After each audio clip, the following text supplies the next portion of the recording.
Hai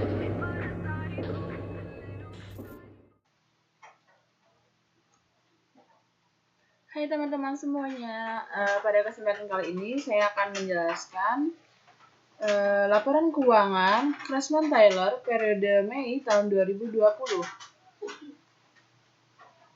Langsung saja saya masuk ke dalam jurnal umum.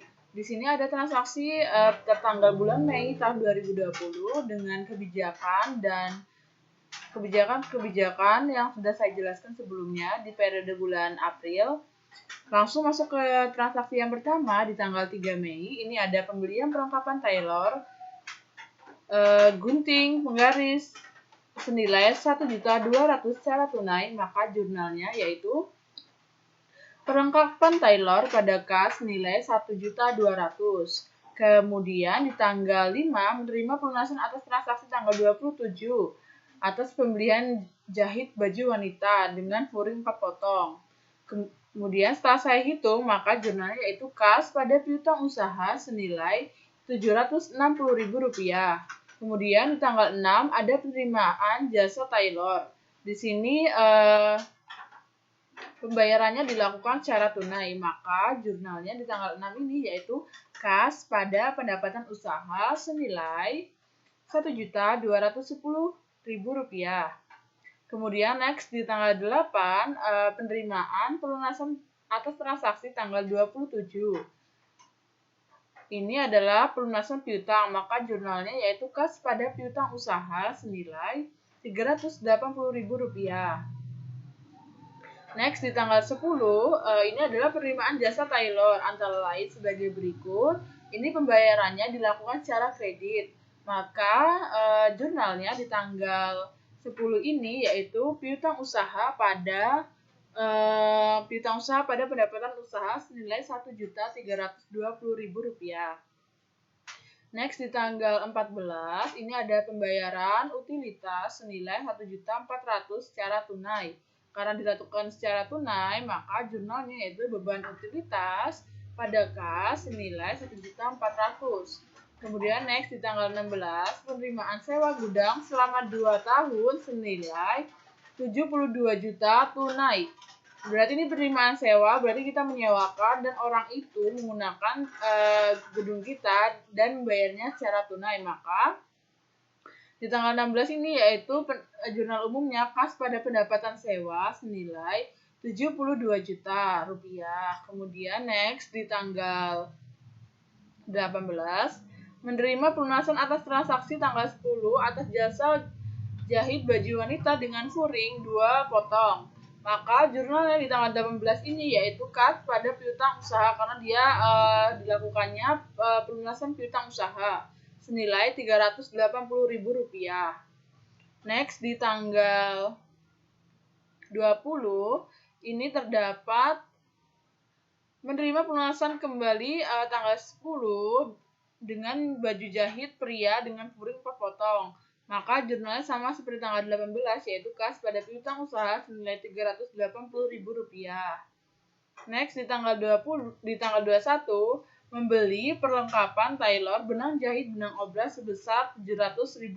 Karena ini dibayar secara tunai, maka jurnal umumnya yaitu perlengkapan Taylor pada kas senilai Rp700.000. Next di tanggal 22 menerima pelunasan atas transaksi tanggal 10 atas jasa jahit baju wanita dengan furing 2 potong. Maka di tanggal 22 ini jurnalnya yaitu kas pada piutang usaha senilai Rp380.000. Next di tanggal 23 menerima jasa Taylor. Ini di sini pembayarannya secara tunai semua. Maka jurnal umumnya di tanggal 23 ini kas pada pendapatan usaha senilai Rp915.000. Next di tanggal 25 ini membayar gaji 2 karyawan senilai Rp3.250.000. Karena ini 2 karyawan, maka 2 dikali Rp3.250 dan dibayar secara tunai. Maka jurnalnya tanggal 25 ini yaitu beban gaji pada kas senilai Rp6.500.000. Kemudian next di tanggal 26 menerima jasa Taylor kembali, kan ini dilakukan pembayarannya secara kredit dan ada yang secara tunai. Maka jurnalnya di sini yaitu kas senilai Rp250.000 dan piutang usaha di debit Rp1.290.000 dan pendapatan usaha di kredit Rp1.540.000. Kemudian di tanggal 27 transaksi pengambilan uang pribadi senilai 1.300.000. Maka di jurnalnya yaitu Preva Nona Syahada pada kas nilai Rp1.300.000. Next di tanggal 30 itu terdapat pelunasan piutang atas transaksi tanggal 26. Ini terdapat transaksi pelunasan piutang. Maka di sini jurnalnya yaitu kas pada piutang usaha senilai Rp140.000. Setelah kita memasukkan semua transaksi ke dalam jurnal umum, dapat kita peroleh atau kita totalkan hasil transaksi semua itu dengan hasil total debit Rp90.685.000 dan kredit Rp90.685.000. Baik, selanjutnya saya akan melanjutkan dengan menjelaskan buku besar Klasman Taylor periode Maret-Mei tahun 2020. Nah, di sini di akun yang pertama saya sudah menuliskan nama akun kas dengan nomor perkiraan 111. Dari awal kita akan memasukkan saldo bulan April terlebih dahulu. Ya, mungkin ada yang bertanya saldo ini dari mana? Nah, ini dari saldo kas bulan April. Nah, sini sudah tadi sudah saya jelaskan, saldo kas di bulan April yaitu 1.111.860.000. Kemudian dimasukkan di sebelah debit. Kemudian di sini kita cara memasukkan kas-kasnya dengan mengumpulkan akun kas, semua akun kas, dan kemudian disatukan seperti tanggal 3, ini ada kas, tanggal 5 ada kas, tanggal 6 ada kas, tanggal 8 ada kas. Kemudian kita satukan, dan yang perlu kita beri perhatian lebih, ini jangan sampai salah meletakkan antara debit dan kreditnya. Ini jadi bisa dilihat, tadi di tanggal 3, kasnya di sebelah kredit, tanggal 5 di sebelah debit, tanggal 6 di sebelah debit, dan seterusnya. Nah, setelah kita masukkan akun-akun ini, kita jangan lupa menjumlahkan saldo debit kasnya. Yang pertama, ini kan saldonya sudah kita letakkan langsung di mesin saja. Kemudian saldo ini dikurangi dengan kredit 1.200.000 dengan total 113.660.000, kemudian ditambah dengan 760.000. Begitupun selanjutnya dengan hasil akhir saldo kas Klasman Taylor bulan Mei 2020 yaitu Rp180.735.000. Selanjutnya kita akan masuk ke akun piutang usaha. Di sini piutang juga memiliki saldo dari bulan April yaitu Rp1.140.000. Kemudian kita masukkan di sini dan hasil ini adalah hasil persatuan dari transaksi-transaksi yang menggunakan akun piutang usaha pada jurnal umum Klasman Taylor. Oke, selanjutnya next di perlengkapan Taylor. Ini buku besar perlengkapan Taylor yaitu terdiri dari kumpulan akun-akun perlengkapan Taylor yang telah dimasukkan di jurnal umum. Nah, di sini di perlengkapan sendiri ini terdapat saldo perlengkapan dari periode bulan April yaitu senilai 300.000. Selanjutnya di tanggal 3 ada pembelian perlengkapan dari transaksi jurnal umum di debit senilai 1.200.000. Kemudian di tanggal 21 terdapat pembelian perlengkapan kembali senilai 700.000 di debit, sehingga total perlengkapan Taylor yaitu 300 ditambah 1.500.000 ditambah 1.200.000 ditambah 700.000 sehingga total perlengkapan Taylor yaitu 2.200.000. Next di sewa dibayar di muka, ini terdapat saldo dari periode bulan April senilai Rp61.250.000. Selanjutnya, akumulasi penyusutan mesin jahit. Di sini terdapat saldo dari periode bulan April senilai Rp166.667. Next, di peralatan mesin obras, ini terdapat jumlah saldo dari periode bulan April senilai debit Rp3.900.000. Kemudian ada pendapatan usaha, ini tidak ada saldo dari periode bulan April. Kita langsung memasukkan pendapatan usaha yang terjadi di periode bulan Mei, yaitu ada di tanggal 6, ini ada pemasukan atau pendapatan usaha. Ini kalau pendapatan usaha pasti dia di sebelah kredit, yaitu 1.210.000 kredit. Kemudian ada dari jurnal umum tanggal 10, Rp1.320.000. Kemudian di tanggal 23 ada pemasukan kembali pada transaksi jurnal umum yaitu Rp915.000.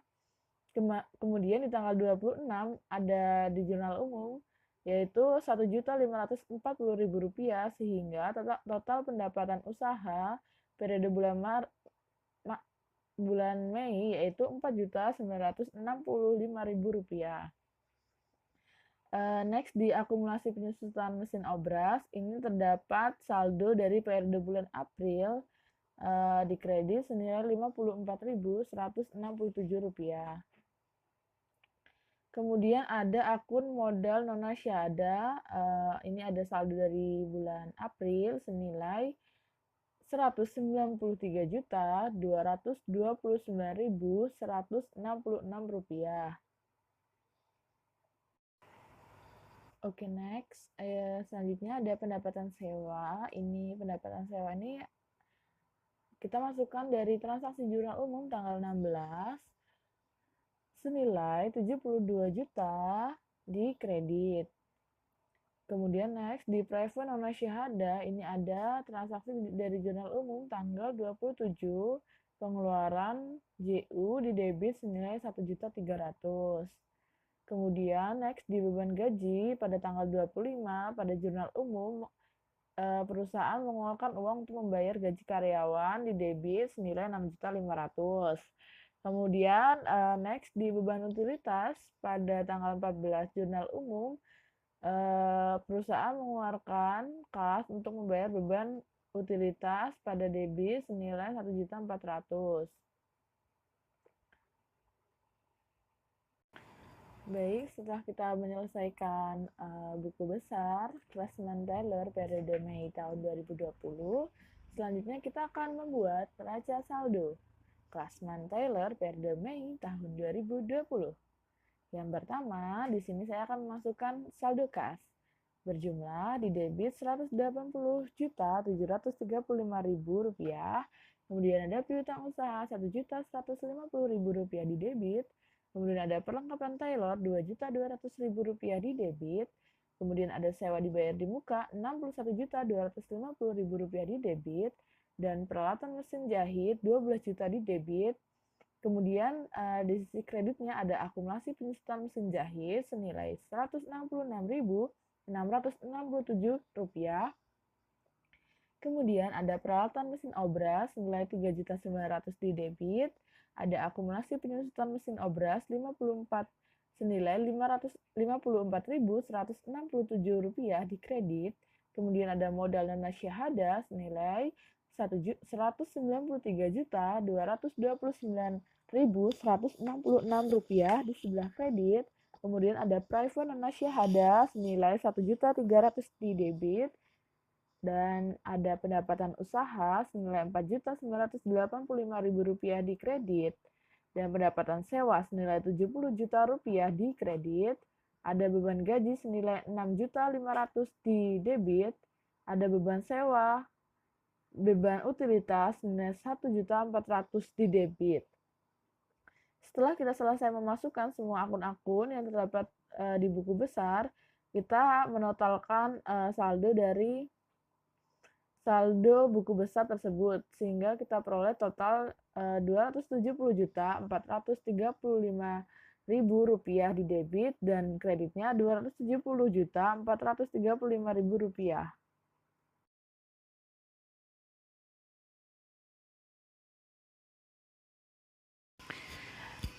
Baik, selanjutnya saya akan menjelaskan jurnal penyesuaian Craftsman-Taylor periode Mei tahun 2020. Yang pertama, informasi data per 31 Mei 2020. Yang pertama, perlengkapan tersisa senilai Rp500.000. Adapun ayat jurnal penyesuaian pada informasi data yang pertama ini yaitu saya menulisnya beban perlengkapan pada perlengkapan Tyler senilai 1.700.000. Adapun hasil 1.700.000 ini saya peroleh dari saldo perlengkapan di neraca saldo dikurang perlengkapan tersisa senilai 500.000. Jadi hasil pengurangannya itu yaitu 1.700.000 rupiah. Next, di informasi yang kedua, ada penyusutan mesin jahit dan mesin obras. Ayat jurnal yang saya tulis di sini yaitu beban penyusutan pada akumulasi penyusutan mesin jahit dan akumulasi penyusutan mesin obras. Adapun angka penyusutan ini saya peroleh dari harga mesin jahit dikurang umur ekonomis 6 tahun dikurang 12 atau 12 bulan dalam satu periode.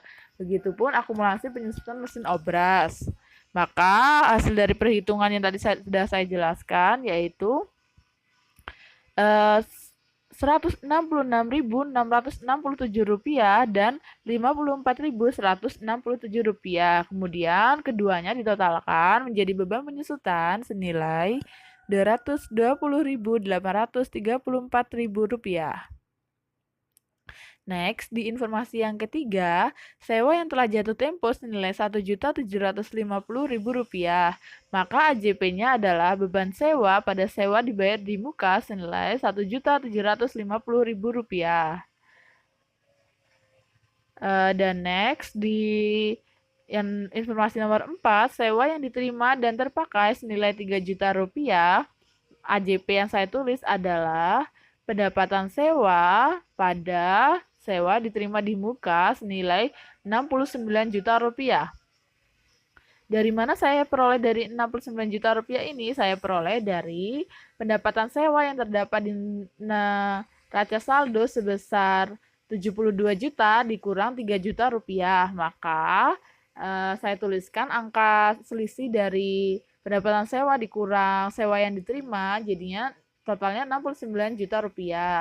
Next, di informasi yang kelima, penyisihan piutang sebesar 1,2% dari saldo piutang dagang. Maka jurnalnya beban piutang tak tertagih pada penyisihan piutang tak tertagih senilai Rp13.800. Nah, dari mana nih angka 13.800 ini? Angka tersebut saya peroleh dari saldo piutang sebesar, kita cek saldo piutangnya. Saldo piutangnya itu sebesar 1.150.000 dikali 1,2%. Maka jadilah Rp13.800. Setelah kita menyelesaikan atau memasukkan ayat jurnal penyesuaian ke kolom jurnal penyesuaian, semua angka yang kita tuliskan kita jumlahkan sehingga total dari jurnal penyesuaian yang telah saya kerjakan yaitu Rp76.684.634. Baik, selanjutnya saya akan menjelaskan neraca lajur Klasman Taylor periode Mei tahun 2020. Adapun neraca lajur itu sendiri adalah lembar kertas yang berisi lajur atau kolom-kolom yang terdiri dari neraca saldo, AJP, neraca saldo setelah disesuaikan, kemudian ada laba atau rugi, kemudian ada kolom neraca. Nah, kalau jika saya biar mempermudah, saya masukkan kolom-kolom neraca ini, saya masukkan dari neraca saldo yang tadi sudah saya buat sebelum AJP. Kemudian itu semua saya masukkan dari kas, piutang perlengkapan, sewa, tinggal menyalin saja semuanya. Tinggal disalin, kemudian saya total juga dan hasilnya sama persis, angka dan nama-nama akunnya sama persis seperti neraca saldo sebelum AJP tadi. Di kolom yang kedua ada di sini ada AJP. AJP ini yang tadi baru saja saya kerjakan ini yaitu ada 5 AJP di sini, tinggal saya salin atau saya masukkan.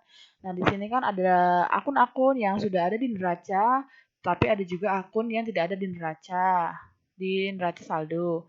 Kemudian saya buat akun yang belum ada di neraca saldo seperti beban perlengkapan, kemudian beban penyusutan, beban sewa, pendapat sewa diterima di muka, kemudian ada beban piutang tak tertagih, penyisihan piutang tak tertagih.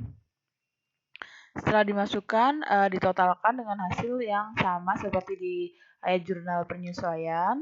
Kemudian di kolom yang ketiga ada neraca saldo disesuaikan. Namanya saja disesuaikan. Jadi antara neraca saldo dan AJP ini disesuaikan atau diakumulasikan. Jika ada yang pengurangan dikurangkan, jika ada yang penambahan atau penjumlahan kita jumlahkan.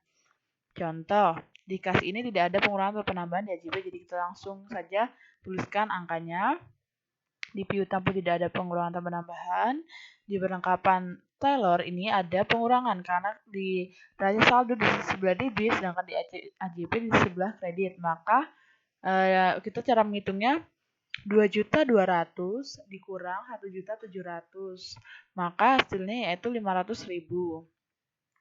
Kemudian di sewa dibayar di muka ini juga ada pengurangan nilai 1.750.000, maka totalnya 59.500.000 rupiah.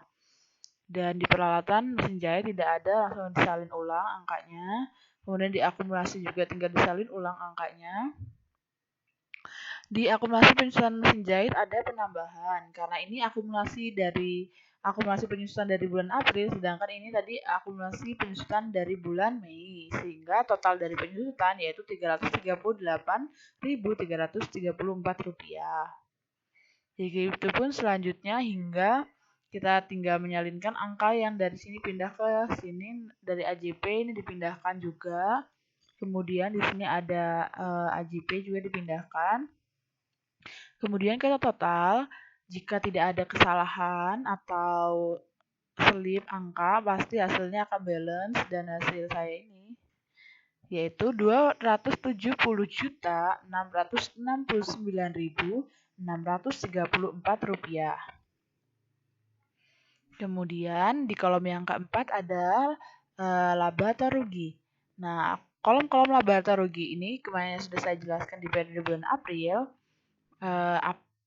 Laporan laba rugi ini terdiri dari pendapatan, mau pendapatan operasional maupun pendapatan non operasional, itu kita masukkan di laba rugi. Kemudian semua beban-beban yang terjadi selama pengoperasian itu dimasukkan ke dalam laporan laba rugi. Seperti di laba rugi ini, saya akan masukkan di sini pendapatan usaha dan pendapatan sewa. Kemudian pendapatan usaha dan pendapatan sewa ini saya totalkan, kemudian semua beban-beban yang sudah saya masukkan juga saya totalkan. Kemudian setelah mendapatkan hasil akhir dari total pendapatan dan beban, ini kita akan beda, tidak balance, maka kita selisihkan. Hasil selisih dari antara debit dan kredit ini akan timbul laba atau rugi. Jika dia selisihnya di sebelah kredit, dia akan rugi. Jika selisihnya di sebelah debit, maka dia akan untung. Nah, ini berhubung selisihnya itu beban lebih banyak daripada pendapatan, maka kita bisa simpulkan bahwa perusahaan Rasmun Taylor ini pada bulan Mei dia mengalami kerugian senilai selisih dari pengurangan antara debit dan kredit senilai Rp3.599.634.000. Maka ruginya yang tadi sudah saya sebutkan. Kemudian setelah itu kita bisa totalkan supaya hasilnya balance antara debit dan kredit. Kemudian di akun neraca sendiri ini, akun neraca ini adalah terdiri dari aset, kewajiban, dan ekuitas. Apa aja sih aset lancar dan aset tidak lancar itu? Nah, kalau aset lancar itu bisa kita masukkan diantaranya kas, piutang, perlengkapan, sewa dibayar di muka. Kemudian aset tidak lancar itu seperti atau aset tidak lancar yaitu peralatan, akumulasi penyusutan, peralatan mesin obras, kemudian akumulasi penyusutan mesin obras. Kemudian kita masukkan juga modal atau ekuitas. Modal ekuitas itu kita tinggal masukkan senilai Rp193.229.166 di sebelah kredit. Kemudian Private juga kita masukkan di sebelah debit senilai 1.300.000. Kemudian di sini ada pendapatan diterima di muka itu bisa kita samakan sebagai utang usaha senilai 69 juta rupiah. Kemudian di sini ada penyisian piutang tagih masuk ke dalam aset lancar senilai 13.800. Sehingga selisih yang tadi kita dapatkan atau ruginya kita masukkan di debit sehingga hasilnya balance senilai 262.684.634 rupiah.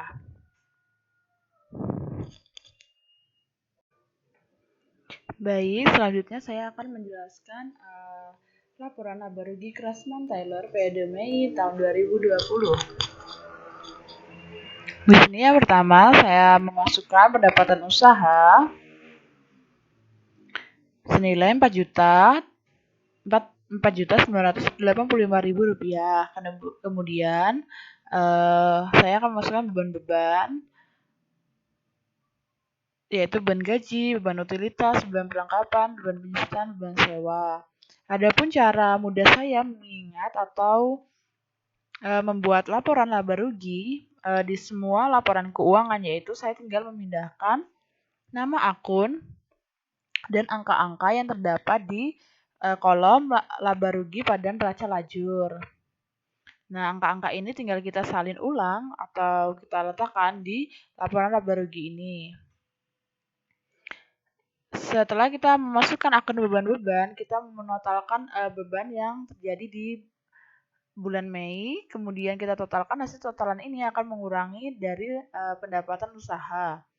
Kemudian pendapatan usaha dikurang beban, jadilah rugi operasional. Kemudian ada penambahan di pendapatan sewa. Kemudian jadilah terdapat rugi bersih sebelum pajak senilai 3.559.634 rupiah. Selanjutnya, saya akan menjelaskan laporan perubahan ekuitas Craftsman Tailor untuk periode berakhir 31 Mei tahun 2020. Cara membuat laporan perubahan ekuitas ini yang pertama kita masukkan yaitu modal awal nona syahada 1 Mei.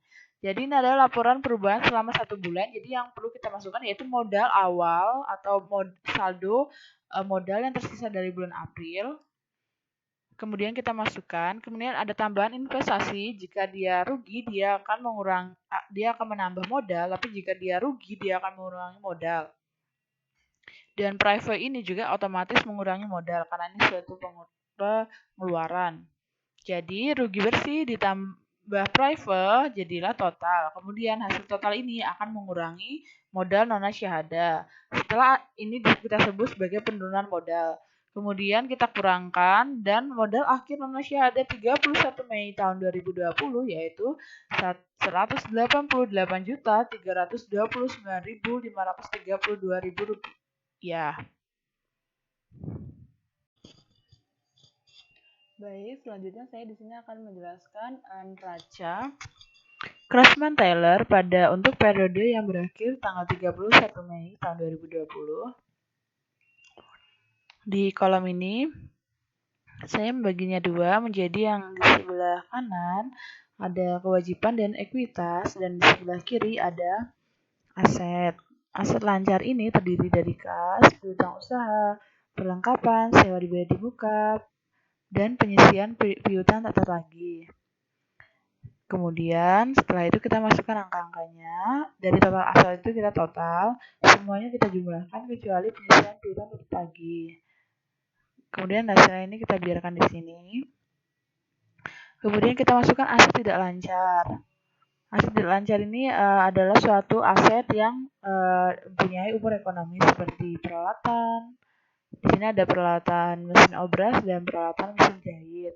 Jangan lupa juga kita masukkan akumulasi penjualan mesin obras dan nilai buku. Nilai buku itu adalah pengurangan dari umur ekonomis alat tersebut, yaitu harga peralatan dikurang umur ekonomis sehingga jadilah nilai buku. Kemudian nilai buku ini kita totalkan menjadi total aset. Di sini ada total aset tidak lancar. Kemudian kita tambahkan total aset lancar. Jadilah total aset Rp257.329.532. Kemudian di sisi sebelah kanan ada kewajiban lancar. Kewajiban lancar itu terdiri dari pendapatan sewa diterima di muka atau hutang senilai Rp69 juta. Kemudian ada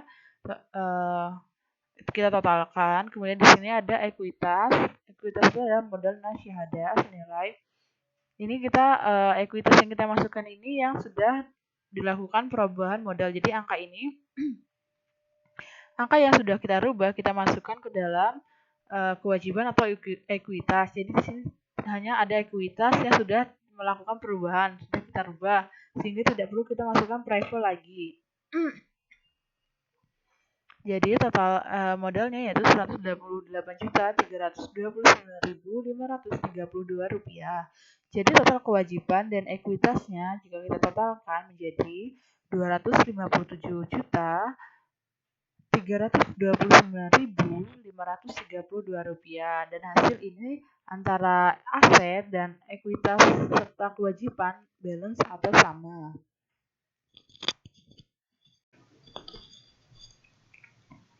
Baik, selanjutnya saya akan menjelaskan terkait jurnal penutup Craftsman Taylor periode 31 Mei tahun 2020. Adapun jurnal penutup itu sendiri adalah jurnal yang dibuat pada akhir periode akuntansi untuk mentransfer saldo dari akun sementara ke akun permanen. Akun yang menunjukkan saldo selama periode akuntansi tunggal menjadi 0. Jadi, fungsi dari jurnal penutup ini adalah menutup akun yang tidak sementara ke akun permanen. Adapun akun yang harus ditutup pada jurnal penutup ini yaitu semua pendapatan, semua beban, rugi atau laba yang diperoleh selama periode bulan tersebut dan prival. Oke, langsung saja. Yang pertama di sini saya akan menjelaskan ada pendapatan usaha dan pendapatan sewa senilai Rp4.985.000 dan pendapatan sewa Rp3 juta. Seharusnya pendapat ini kan berada di sebelah kredit. Karena di sini kita jurnalnya penutup, maka kita balik menjadi kita letakkan di sebelah debit dengan ikhtisar laba rugi di sebelah kredit senilai Rp7.985.000. Kemudian ada juga di sini kita masukkan semua beban-beban yang kita masukkan ke dalam laporan laba rugi, yaitu beban gaji, beban utilitas, beban perlengkapan, beban penyusutan, kemudian ada beban sewa dan beban piutang tak tertagih dengan lawan debit yaitu ikhtisar laba rugi. Setelah angka-angkanya kita masukkan, kita hitung dan kita masukkan ke dalam ikhtisar laba rugi sebelah debit. Dan di sini pada modal kita memasukkan laba atau rugi selama satu periode dengan nama akun modal non-nasyahadah pada ikhtisar laba rugi. Ini angka ini berasal dari nilai rugi perusahaan Craftsman Taylor selama bulan Mei. Kemudian di sini kita akan memasukkan akun atau nominal privo non-nasyahadah. Di sini jurnalnya yaitu modal non-nasyahadah pada private non-nasyahadah sebesar Rp1.300.000. Setelah semuanya dimasukkan, private, laba atau rugi, semua beban dan pendapatan, angka-angka ini semua kita totalkan sehingga total dari jurnal penutup balance debit Rp24.668.634 dan kredit Rp24.468.634. Kemudian masuk ke neraca saldo setelah penutupan. Neraca saldo ini adalah neraca hasil dari yang tidak dimasukkan ke dalam jurnal penutup. Ini adalah hasil saldo atau rekap keuangan Craftsman Taylor selama bulan Mei. Adapun di sini kita biasanya tinggal memasukkan tadi akun-akun yang terdapat di neraca ke dalam neraca saldo setelah penutupan. Di sini ada kas, sebesar 180.735.000. Kemudian ada piutang usaha senilai 1.150.000. Ada perlengkapan teller debit 500.000. Ada sewa dibayar di muka debit 59.500.000. Kemudian ada peralatan mesin jahit 12 juta. Kemudian ada akumulasi penyusuan mesin jahit kredit Rp333.334. Kemudian ada peralatan mesin obras senilai 3.900.000. Ada akumulasi penyusutan mesin obras kredit Rp108.334. Kemudian ada modal nona syahada Rp180.329.532. Kemudian ada pendapatan sewa diterima di muka senilai Rp69 juta. Dan yang terakhir ada penyisian piutang tertagih senilai Rp13.800 dengan total neraca saldo setelah penutupan yaitu Rp257.785.000 di debit dan Rp257.785.000 di kredit. Selanjutnya, jurnal pembalik. Nah, di jurnal pembalik ini adalah fungsinya adalah membalik AJP yang tidak sesuai dengan realnya. Dan di sini saya akan memasukkan jurnal sewa diterima di muka pada pendapatan sewa senilai Rp69 juta dengan total jurnal pembalik Craftsman Tailor pada 1 Juni tahun 2020 yaitu Rp69 juta debit dan Rp69 juta kredit. Jadi hasilnya balance. Atas perhatiannya saya ucapkan terima kasih.